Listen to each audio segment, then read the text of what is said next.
to do impact litigation and establish some good precedent there. So if you are somebody who's a blogger and you submit a FOIA request and they're like, sorry, you're not a journalist, we're not giving you expedited processing, we're not giving you preferential fee treatment, whatever, go ahead and let us know, because we're interested in trying to help define that.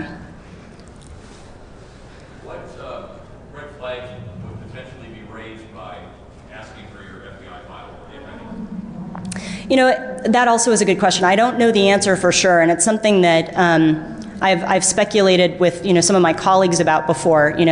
Like, would it be a good idea to ask for your own FBI file, or would they then, moving forward, not put certain stuff in it because they know you're the type who would ask about it? And I really don't know. My gut feeling is that probably it doesn't raise any flags, but I don't know that for sure. Okay, we're talking about asking for your own FBI file. Can you ask for somebody else's? So, sure, no problem. He asked whether you can ask for somebody else's FBI file.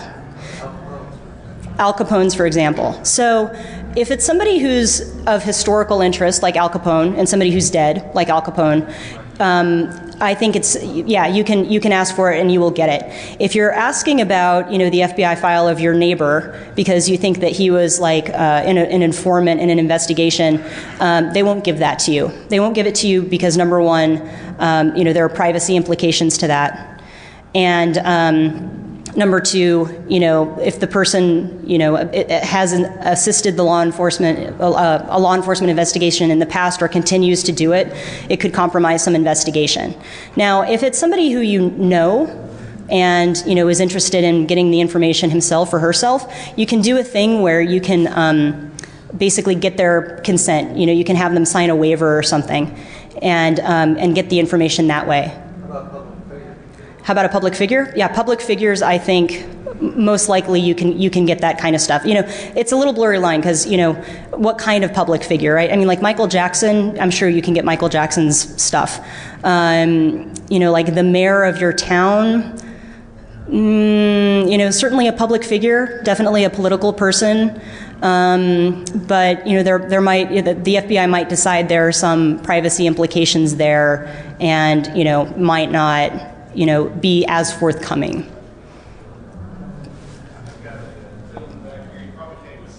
Okay. Oh, I'm so sorry. First, can you repeat the questions that people ask? Absolutely. Thank you. Second of all, I've done FOIA requests to the State Department and Department of Defense, and in some cases they have taken 7 to 8 years to respond. But my question for you is, what do you do when a public agency seems to be responding to your requests with paper where the records are electronic and charging you excessive fees because of that?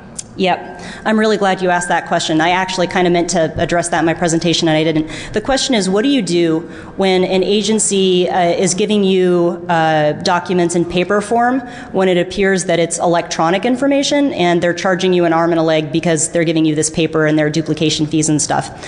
So under the FOIA, you can request that information be given to you in electronic form. And that's often a very good idea because it keeps down duplication fees. And so if you have any inkling that the stuff that you're looking for is likely to be in a database or whatever, certainly mention in your request that you would rather they not, print out reams of paper, that you'd rather just have it on disk or whatever. And, you can ask for it in, whatever format you like. If they don't maintain it in that format, they don't have to they don't have to, sort of make something new for you, but, it certainly would kind of open the door for sort of talking about the best way to do it. I've had situations where I requested stuff and it turns out there are databases that are responsive to that, but I hadn't even known, like it wasn't really what I was requesting. And they come back and say, hey, can we just give this to you in a spreadsheet that we'll send you on disk? And it's like, yeah, that's great. And that way, you have the data. It's much more easy to sort through. You don't have to pay the duplication fees. Yep. Thanks for asking that question. Yes? Is an agency stuck with a response if they say there are no records that are responsive to your request? they stuck with that in later litigation? So the question is, if an agency says that there are no records responsive to a request, are they stuck with that position later, like in litigation, for example?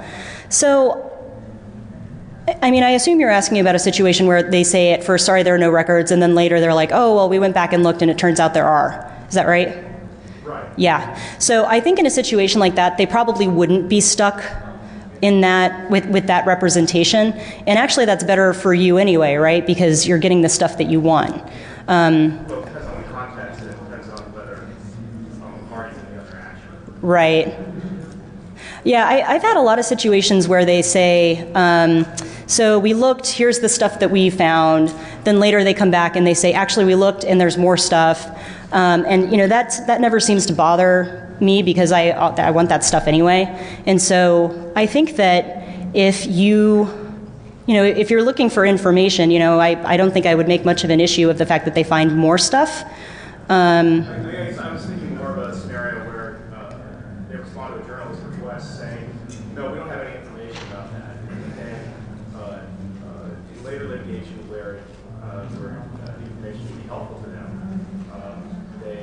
they seek to offer it for it. Let me ask it in a more specific way. Okay. Is there much, if there's real consistency among responses? In California, petitions requests, right, for California is easier to get peace officer records. Any two requests that are identical to the same personnel file yield different results. Yeah. Because they're processed by a different clerk and under slightly different circumstances. Right. What happens with these sorts of requests? Do you get a different file back? So his question now is, about consistency between, different people and also, I would say, different agencies processing the same request. These are human beings who are doing this, right? And sometimes people make mistakes, and sometimes their judgment about a certain issue, can be different. And so, I've definitely seen situations where I get one document from one agency that has certain redactions, and I get the same document from a different agency with, fewer redactions or more redactions. So that definitely happens. In terms of like a legal position to push on, like before a judge on that, I don't know that there is, much to say about it other than, you could argue that some stuff was improperly redacted, and you can tell that because this other agency gave it to you.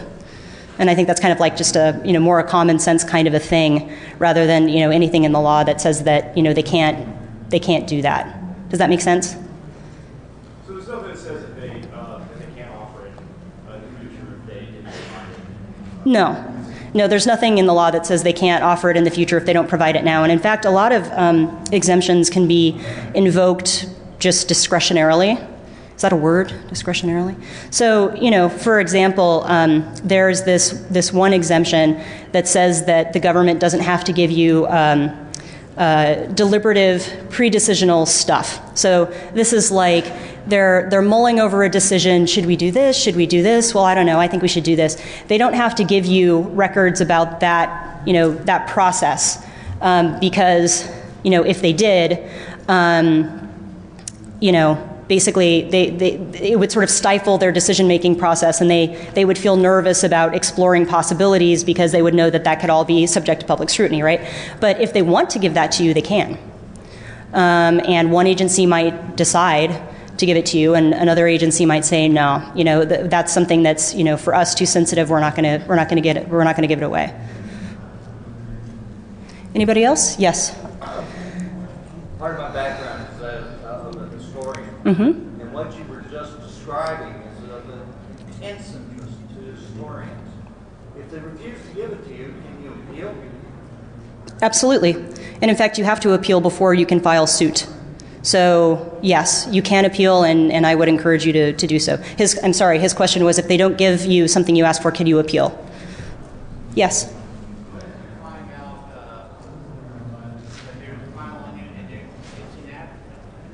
I'm sorry, I can't hear you. Could you speak up, please? What if you find information on your file that is in error, incorrect? That's a great question. He asked, what if you find information in a file about yourself that's incorrect?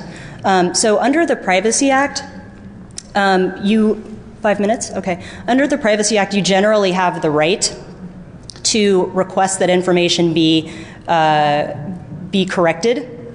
You have the right that information that's maintained about you be accurate and complete, and you can request that they, basically correct anything that you find wrong in the files about you.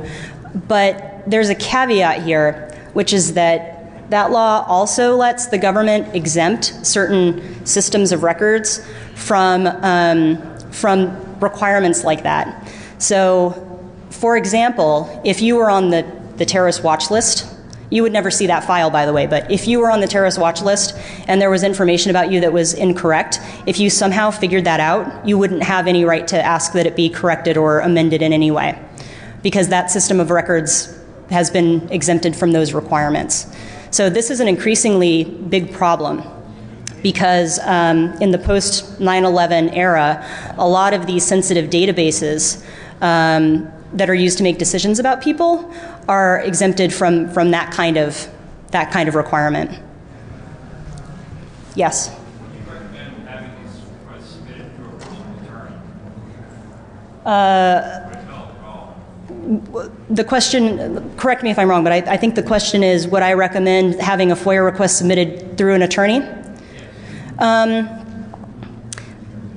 So I think that that's a personal decision. I mean, if it's something that is really important to you to get just right, and you expect to pursue it, and it's like an important business thing for you, you might have an attorney do it. But of course, that's going to cost money. That's going to be more expensive. And I think that anybody is perfectly capable of writing a great FOIA request. So, I think that that's up to you. I don't think it requires a whole lot of specialized knowledge. And to the extent that it does require specialized knowledge, you probably have it, because you know what you're interested in. Right. Well, the purpose of that, in my opinion, would be to possibly ask about a benefit as to expedited process. There's no such situation. I'm sorry, could you repeat that? What I was trying to get is it beneficial in any way? Will it expedite the process? Will they see that it's an attorney very out? So that, the question is basically, are there situations, for example, when you're asking for expedited processing, where it might be beneficial for the request to come from an attorney, probably so they take it more seriously? Is that what you're thinking? On a common sense level, I would say yeah. But, I also think you can draft a request that is, perfectly excellent and, get what you want. It may be the case that if it comes from an attorney, it looks a little more official, and the agency's like, ooh, we should make sure that we really think about this carefully. But I don't think that it's something that's so important that I would suggest that all of you hire lawyers to do your FOIA requests. We're going to take you to the Q&A room. Okay, so I'm going to go to the Q&A room now, and I'm happy to talk to any of you about any questions that you have. And I'm also going to be around all day. EFF has a bunch of presentations today. I encourage you to go to as many as you can. They're going to be awesome. So thank you so much for your time. I appreciate it.